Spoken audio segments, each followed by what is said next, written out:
welcome to 9 Lives Retro and Modern Gaming. My name is Craig, and in today's video I'm going to be showing you how to disassemble and thoroughly clean and restore your Xbox One console.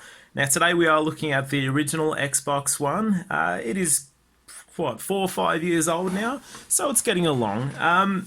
It is a great looking console, pretty minimalist. The gloss black looks awesome, but one thing that does happen to it is that every scratch, every scuff, fingerprint, piece of dust shows up so easily. So I can imagine that so many consoles out there are in a similar state of disrepair slash, disgust as this one, but probably not quite to the extent that this one is. It's pretty gross. Okay, so here we are at gross issue number 1. This substance here. Shouldn't have touched that. It's white and crusty. It could well be what I suspect it could be. So glad I touched that with the cotton bud and not my finger. Yeah, so we have that to deal with. I'll try and just move the console around. So if you look here, the top of the unit is incredibly scratched. It's covered in all sorts of shit. It's scratched, it's scuffed, it's the worst one I've ever seen, and I've had a few of these in the past. I'm just looking up the back here. I haven't really had a good look at this, so we're sort of both getting to enjoy this moment together, because it has been sitting in my lounge room for a little while. We've got some sort of crusty, gluey, sticky surface there. And if you look at the main vents, which lets the air go into the unit, they're just absolutely chock full of dust, and you can see all sorts of crap in there. It's almost like it's been left outside, so it's a wonder that all this needed was... Yeah, look at that. That's insane. Sorry about the shaky camera, but yeah, it's almost like they used this outside. Maybe they did, who knows. Yeah, it's a wonder that all I needed was the software update. I've left it running for a day. I've played some solid games on it just to test it out, as I always do. The ports are looking pretty gross. But yeah, so as you can see, overall, the case itself is pretty horrible. It's almost to that point where if it was quite cheap and easy to get a replacement case, you almost could, but they're not that cheap, and with a bit of elbow grease, we'll get this looking 90% new. So there we go. Time to get the rubber gloves on. Might double up on this bad boy. And let's get cleaning. Okay, we're on the bench. So the first thing we're going to do is turn the console around and to the side where you have your sync button and your USB port. The two main things you'll need to pop this case open, at least what I like to use, is a tool like the iSesamo opening tool. It's made of spring steel. It's quite bendy and flexible. I also use a plastic spudger like this, quite a solid one. So first things first, we'll go down to this corner here. We'll put in the tool just at this top corner and just pop that corner out. And if we just really gently keep peeling it, just like that, there are a lot of clips around the edge. You can pull pretty hard. They've never broken on me once. So you pop that off, perfect. We can see all the dust and stuff there. Now just behind your sync button there is this small plate which acts as the stop for the button. We might have to use a spudger tool for this. Just stick it in and push it to the left like that, and then drop it on the floor. That step is optional. So you take that out, don't lose it. These always seem to get lost, no idea why, but if you do, the sync button's not going to press in. Now that we're at that point, we're going to come over to this corner here, and the easiest way to do this is just stick your fingers behind the bottom half, put some pressure on the top half with your thumb, and then push up as well. Sorry, use this thumb, push up with that one, and there you go, you'll hear that click. Now once again, these are all plastic clips holding this in, so half the time it will sound like you're breaking something, but once again, I've never broken anything. So just keep going, be gentle, but you have to use some force to pop this thing open. And then grab your hard plastic spudging tool, spudger, and there are a series of quite big clips all the way along this top grill. So we're just going to work our way along that until we get to the other side.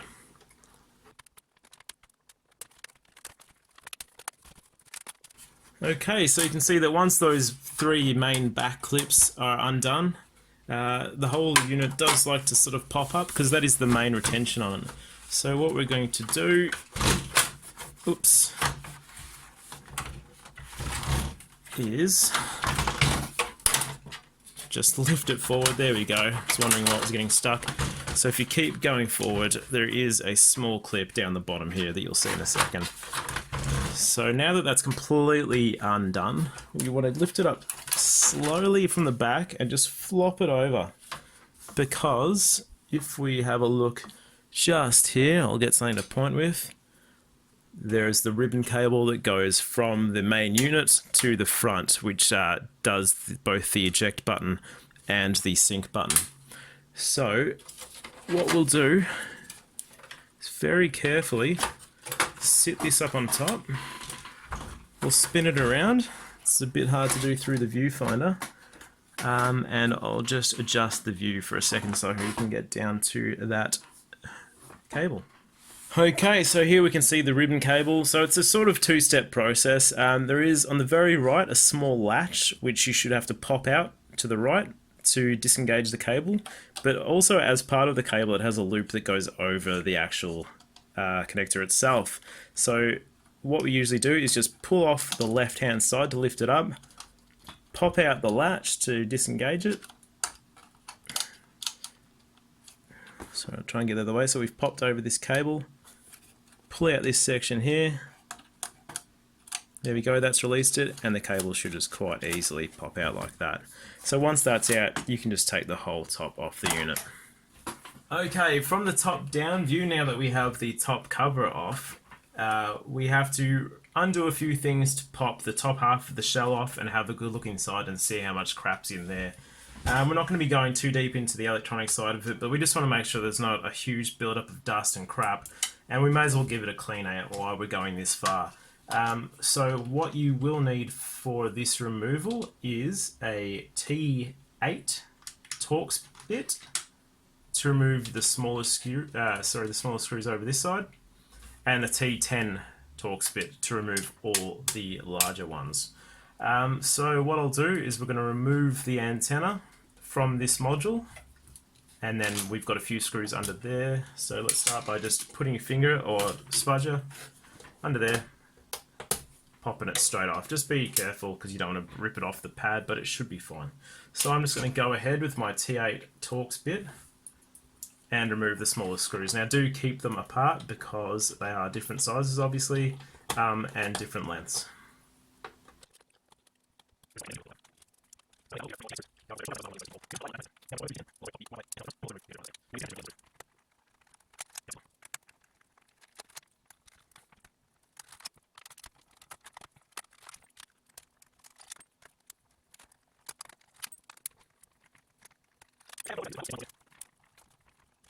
Alright, now that they're all out, we can just lift on the top and that will pop straight off, and we can have a good look at the guts of the unit. Okay, now that the top section is off, we can see inside. I'll bring this up to a camera, but first, now that all those main screws are out, that's actually holding everything to the base, so we can just take the whole unit out and put the base aside. We'll have a quick look at that. It's obviously got a lot of debris, a lot of dust down the side.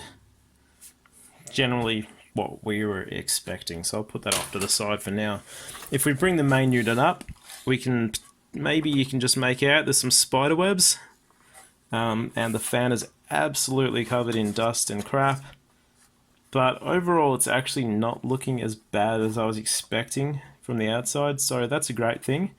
So what I'm going to do now is just get some cotton buds, cloth. I'm going to use isopropyl alcohol. When you use isopropyl alcohol, you want to get as high a % as possible because that means there's less water content and it will evaporate quicker. So I'm going to use some 99.9% IPA and just give everything a tear down. What I'll also do is just, if you flip over, I'll put this back down. If you flip over the hard drive, just lift it up, flip it over, you'll see the connector for the fan. So we'll go ahead and just pull that up and unplug it. And then there's just 4 clips, one at each corner, just holding the fan to the top of the CPU heatsink.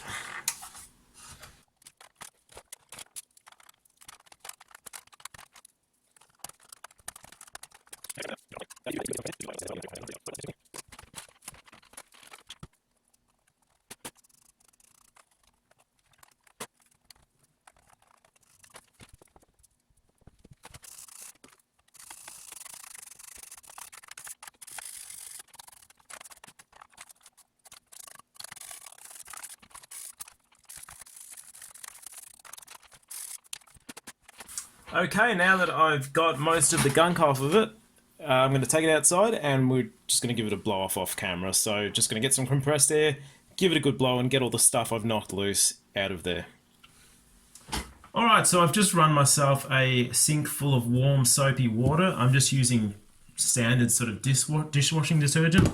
What you will also need, or what I use at least, are a couple of various types of toothbrush, maybe like a different bristle sort of hardness, like a pretty hard one, and then this soft one my partner's away, so I'm just going to use hers. Chuck that in there. What I also use is a magic eraser, because they are magic. They work really, really well at getting off sort of general scuffs and just general crap like jizz off the top of your console. So we're going to be using one of those too. So without further ado, we'll grab the case. With this one, we do not want to be getting the front wet because it does have integrated components with those ribbon cables for the switches. So we'll just quickly pop those off, and all you have to do is there are a series of clips just at the front here. 1, 2, 3, 4, 5, 6, 7, 8. So if you just start at one side, lift it up and pull back at the same time, that'll quite easily pull off.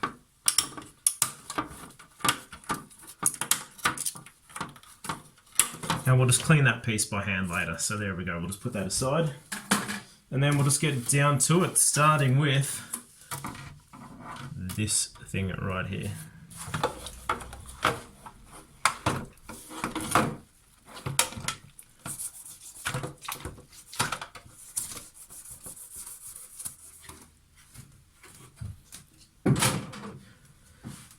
Alright, so most of the stuff is off. I'm going to empty the sink out, and we're just going to give everything a rinse off under some cold tap water just to get all the soap off. And then we'll sit all the main body out to dry. Okay, here we are. So the top of the unit has dried off nicely, and from this angle you can actually probably see what I was talking about with the magic eraser. So you can see these sort of side to side fine scratches. So that's what we're going to be getting at now, using a bit of a trade secret and some things you might not think that you'd usually use. So we are using a polish. What I've done is just mask off the side of the vent so that when I do polish it, I don't go onto that side, because this is a matte finish or a satin finish. So we don't want that getting polished up and it'll look strange. So what we are going to use, or what I'm going to use, is an orbital sander for trying to get that into frame, for sanding wood essentially. Let me just get this stuff out of the way. I'm also going to be using Brasso metal polish. Hopefully you've got some sort of variant in that wherever you're from, but this stuff is awesome for plastics. It's a mild abrasive, it's also a mild polish, so it'll get fine scratches out pretty well and it will buff it up nicely. So what we're going to do is get a brand new microfiber cloth, flip this thing over, we're going to fold it into sort of 3 so it fits the bottom of the orbital sander. And we're going to fit that on as if you were fitting a sanding sheet.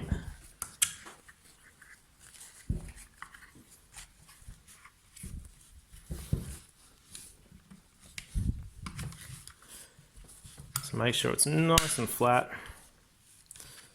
My cat has decided to come check out what's going on. Hey Lynxie. Alright, so now that it's in that side, you might need something just to push the other side in. So of course, I'm in the kitchen. I'll just get a knife out of the drawer, sweet. So I'll just push that in to the slot, making sure it's nice and flat. And close her up. Boom. Only an orbital sander and a microfiber cloth, you've got your own custom polishing setup. We're not going to be stingy with this stuff, so give it a good shake just to make sure it's all nice and dispersed, make sure it's not all clumpy, and we're just going to tip a good amount of this over the pad. There we go, that'll do. Pretty awful camera angle, sorry about that. Let's try and fix her up a bit better. Now, we're just going to go for a life, so enjoy.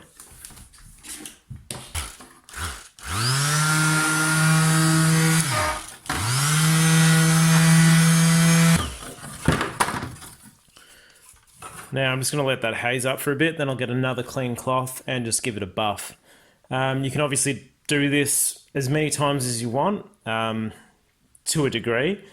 The brasso is never going to eat through this to the point where it's going to wreck anything. It's never going to get all the scratches out, but for this point of this exercise, we're just trying to make the console look a lot better and just bring back some life to it. So it's a nice easy way to do that without risk of damaging anything. Also, if you don't have an orbital sander, you can just do it by hand and rub the crap out of it, but that is going to take forever. I'm just going to do this a few more times, give it a clean, and then we'll show you the final results. Alright, so I've wiped off the residue with a new clean microfiber cloth. As you can see, this one was really badly scratched, so the results aren't perfect, but you can see that it's got that nice beautiful shine back to it, and it's looking an absolute heck of a lot better. So now my final thing with all the black case parts is I grab a furniture and surface polish, something like Mr. Sheen for example. This is just the generic brand from my local hardware store. What you want to grab essentially is one that is anti-dust, because that means it has some sort of anti-static property that's just going to sort of stop the dust a little bit from getting on the console, which means at the end of the day it's going to last longer. So just spray that over all the black parts and give it a buff with your cloth.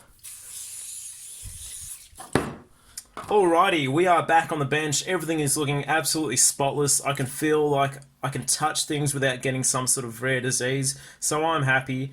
All that's left for me to do is have a sip of this fine, no sugar caffeinated beverage. Feel free to hit me up for a sponsorship, Pepsi, and put this back together. So enjoy the show.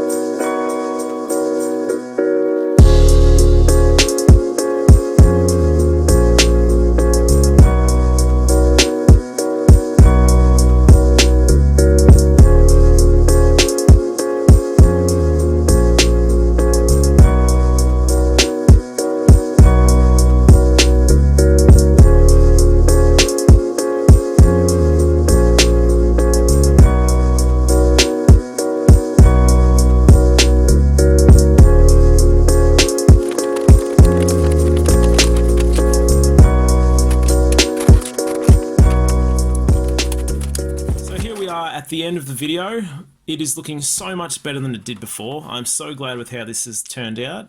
We've got the nice glossy surface back on the console. We've got rid of the questionable staining, so I don't feel too gross about looking at this anymore. We've gotten rid of all the gross dust. So it's just a beautiful looking console now, and I'm happy to put that on the shelf.